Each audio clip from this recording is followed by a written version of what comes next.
I totally believe everybody is creative and is an artist. I don't really have them just step into a blank canvas and go, okay, I'm going to do something. We will write their intention right on the canvas or write their prayer. And I work with prayers, I work with intentions, and then I have them bless it, put their energy into the canvas.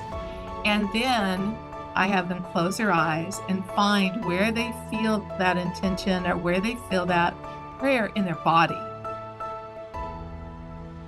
Hello, welcome to Women Awakening.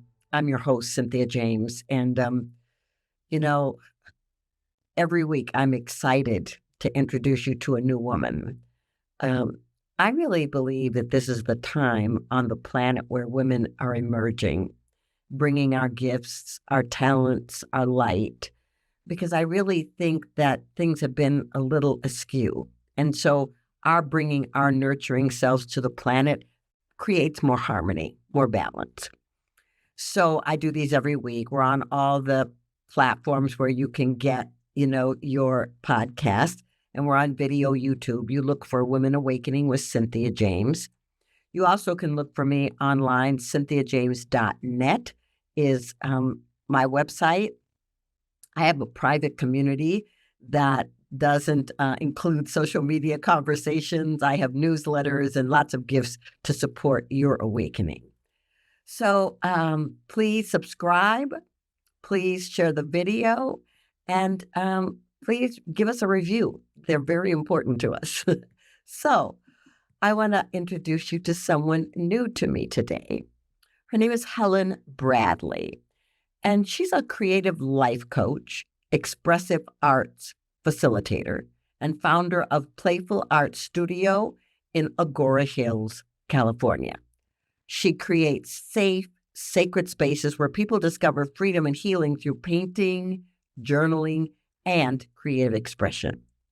Her signature program, Paint Big, invites participants to step up to giant canvases and experience transformation from the inside out. So, welcome. I'm so happy that you're here. I'm so happy to be here too, Cynthia.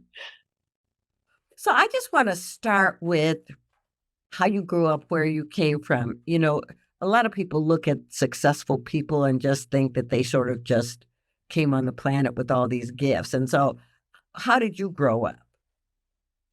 Well, I grew up in El Paso, Texas.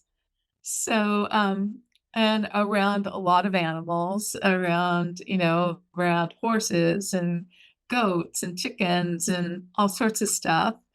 And I have a very fond relationship with animals. And so I believe that that was a start for me. But also, my mom was a very creative. She was an artist and she always allowed me to play with supplies, I came out just wanting to create and to play like that. So I always attribute her for allowing me just to make messes, to make Christmas ornaments, to make Christmas cookies, whatever it was, I was always making something. Um, and in fact, when we got a little bit into it, and my parents had parties at their house, I would take all the kids that were at the party and take them into my mom's studio and create art with them, because that's what I did. So that's pretty much where I came from. That's beautiful. And so where did you move into the space where you thought that art could become a career? I worked for my spiritual organization for years, for 20 years. And I've always made stuff and played around with it, but I knew it was time for me to leave. And I re-enrolled in the University of Santa Monica second year, and I audited that. And I used that as my jumping point on what was next. And I knew it had to do with creativity. I had that little inner voice that says it has to do with creativity, but I don't know the form. And so I also, through that process, I enrolled into an Artist Way group. And Artist Way, Julie Cameron is just one of my mentors by far. And with that program, I had been following this woman online, Pamela Underwood, and I asked if I could come and interview her as my artist date. And so I knew when I walked in, I'd been saying a prayer actually that Mary Holnick had given me and given many of us, which was given my gifts, my talents, my skills, my abilities. Lord, what would you have me do? And so I said that daily. And when I walked into her studio before she even started, I knew with every cell of my body, that this matched my personality, it matched my education, it matched what I wanted to do. And she took me through an expressive art activity, and it was just like, yeah, that's it. Because that takes art from the inside out. It takes what I'm going through emotionally, physically, and allows me an expression. Oh, that is so beautiful. So, okay, audience. So, I went to the University of Santa Monica too. It is a master's program in spiritual psychology. And one of the things that I love about what you're sharing, Helen, is that you are encouraged to tap into your passion and bring it forward. It was one of the greatest gifts of my life. And so I love that you just wanted to explore. So talk to me about what is expressive art. Expressive art really doesn't have to do with the art itself. Although, I'm an artist, I create. It has to do with using the art as a medium to take what's going on inside and bringing it out, bringing it on the canvas, bringing it in the song, bringing it in the movement, whatever your medium is, and then listening to it. What does it have to say to you? And that's where I've heard probably the most profound things for me is what is with because I've gone in with an intention, and so what does that really have to say to me? And I've heard things because I've dealt with pain, physical pain throughout my life. And I heard once that physical pain through my journaling afterwards refers to pay attention inwardly now. So it was a direct message. So it's just like I hear messages like that. And what happens in the studio is, for me, profound. What happens when people listen to it. So that's pretty much what expressive art is. And then we go through a sharing of people get to respond to their paintings in movement, in sound, in poetry, so it's all the different dynamics. Yeah, so I want to just speak to the people out there who are going, "Well, I'm not an artist. I, I don't, I don't know how I could do it." When I was reading your information and it said people step up in front of these large canvases, I thought, "Oh my gosh, is that intimidating? Does that feel exciting?" I mean, how do you nurture people past their old programming? I love people that have that idea that they're not an artist because I totally believe everybody is creative and is an artist. And with this particular method, basically, you know, I don't really have them just step into a blank canvas and go, okay, I'm going to do something. We will write their intention right on the canvas or write their prayer. And I work with prayers, I work with intentions, and then I have them bless it, put their energy into the canvas. And then I have them close their eyes and find where they feel that intention or where they feel that prayer in their body. Yeah. And does it have a sound? And I have them make the sound. Does it have a color? And I have them bring the colors to their body. Does it have a movement? So they're doing all of this with their eyes closed, bringing the colors through their body, bringing the sound through their body, down their shoulders to their hands, and into the air before they even touch the canvas. Then I'll have them go get paints or whatever color, come back, do the same process with their eyes closed to start out with. So they're taking the paint right on the canvas with their eyes closed. So that inner critic doesn't have a space. And Uh, then when they open their eyes, they ask the canvas, "How may I serve you? What do you need from me?" So that gets away from, "What am I gonna do?" to, "What do you want from me? I'm here to serve you." And then I also say, if the inner critic comes forward, we work with inner critics a lot. Say, "Look, my eyes are closed. I'm serving this canvas. You take a break right now. We'll talk later." I love that. In my workshops, I tell people to send their inner critic to Hawaii for a vacation while we do whatever it is that we're going to do. So I love that you do that. And I want to just say, um, it sounds like you're creating a space for people to explore creativity, not to become Rembrandt. Not at all. Not at all. It's really a space for them to explore, to discover, to use, to, get involved. Something happens when you just allow paint or drawing or whatever you're doing without thinking that you're making anything. There's that to me is where the healing begins. It's like it's an expression. And then I have had folks that have just said they're not creative at all, and they're showing their paintings in galleries now, so they have that kind of trust that they can now go forward, and if they wanna learn techniques, then they can, but Mhm. I'm never gonna teach somebody a technique. I Right. really want freedom.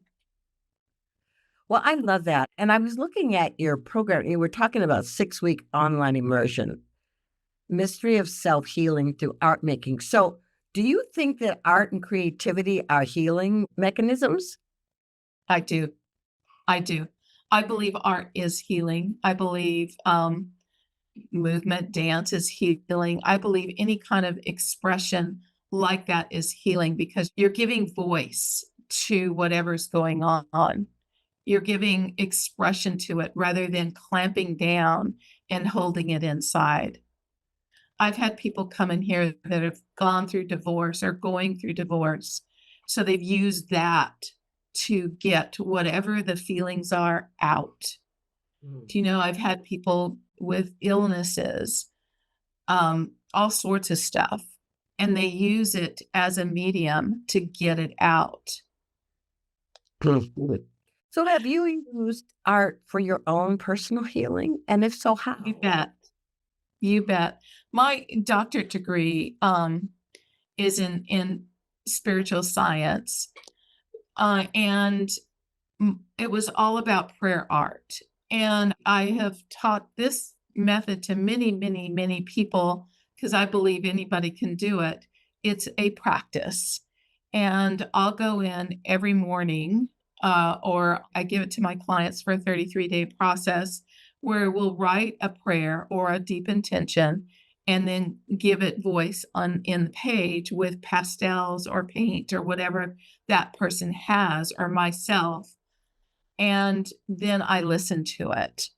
And the other day, I was really working with some stress that was going on in my life, and, um, what happened on the page reminded me to breathe, and what I really heard was, "Breath is God's elixir," and it just took me into a place of, "Oh, that's what I need in order to relax enough and let this stress, this perceived stress, because it wasn't real, but I was having an effect of it, and it really allowed me to listen." So, in that aspect, this particular practice allows me to listen inwardly in a way that I wouldn't do normally for myself. Yeah. Well, that's beautiful. And so, can you talk a little bit about what's in this 6-week online program that you're going to be doing? That's exactly what we're gonna be doing. We're gonna be, people will come in with whatever they're working with, and every week we will, take that into an art practice. We will take it into it and I'll have them listen to it, and then they'll be sharing afterwards, and it becomes this really intimate, sacred circle. So it gives people a place to voice. It gives people a place to go inwardly and use art as a vehicle for expression, for letting go of what's going on in their life. And God knows these days there's a lot going on in our world, in our life, that we need that kind of expression, this a safe place for it. Yeah, well, that's so beautiful. I was noticing the painting that's behind you. What do you feel about art in an environment? Does it have a healing component? I believe that if it's gone in with intention Okay. and gone in with that aspect, I believe it does. I think that when I see a piece of art and it has a connection for me, that in itself is healing. Um, yeah, this one's called I See You. Oh, love that. And they always have a message for me, and I'll listen to that. Yeah, I don't remember the artist's name. A number of years ago, I went into this gallery and I saw this art and I really liked it. And then as I got closer, there were prayers written inside of the painting, which I thought was great. And I think that what you said about intentional and the environment, our environments definitely feed us one way or the other. And so if somebody were playing with the idea of taking your class or working with you as a creativity life coach, what are a couple of things you would tell them to think about as they're coming to work with you? That's a good question. I would really just invite them to look into their world and what is it that they want or what's going on in it that they want to explore more, Mhm. that they want to go deeper into and explore. I wouldn't ever say fix because, Right. you know, not in the fixing business whatsoever. But what do they want to explore? What do they want to go deeper into? What do they want to let go of? What do they want to release? And we would work one on one with that and explore it more. And, um, my whole intention is to hold a sacred space, to hold a container. And I really see that as my role in the whole thing, is just to hold a sacred container and allow them the painting or the art itself is going to do the process for them.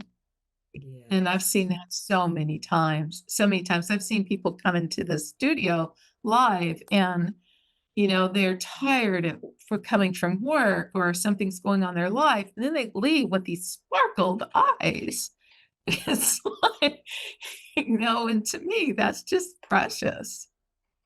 I think Yeah. I have the best job in the world. Sounds like it. I get So, to witness that. yeah. But, isn't that what a great coach does? They witness the evolution of the client, which I think Yeah. is really powerful. So, I want to know, how do people find you? My website is playfulartstudio.com, and then I am on Instagram and I am on Facebook on Playful Art Studio or Helen Bradley, and I'm on LinkedIn. Beautiful. Okay, everybody. If there's been any part of you that's wanted to let that creativity out, this could be the place to go. I'm just saying. So I ask the same last question of every guest on this show. The show is called Women Awakening. What do you think is the most important thing about women awakening on the planet in this moment? To be real, to be honest, and to be fully expressive. It's like no holds barred. It's like to learn to play again, to learn to laugh and let go. Just let go. Yeah, I think it's true. And I think it's important. I'm so grateful that you're doing the work that you're doing. I'm so grateful that you decided to come on the show. It's been such a pleasure to be with you. And thank you. It's been a pleasure to be with you too. Okay, ladies, I end this show the same way every time. I want you to know that you are a creative soul. You are a co creator with the universe. That means for me that within you are all the tools and all the gifts for you to bring that creativity to light. And so, with beautiful people like Helen who are making their spaces available to support you, I say open to what wants to come through you, what creativity wants to come through you. I'm very grateful that you're coming to this show. Please subscribe, review, and come back again and again. I guarantee you, every woman will inspire you. I'm grateful. I love you, and I'll see you the next time.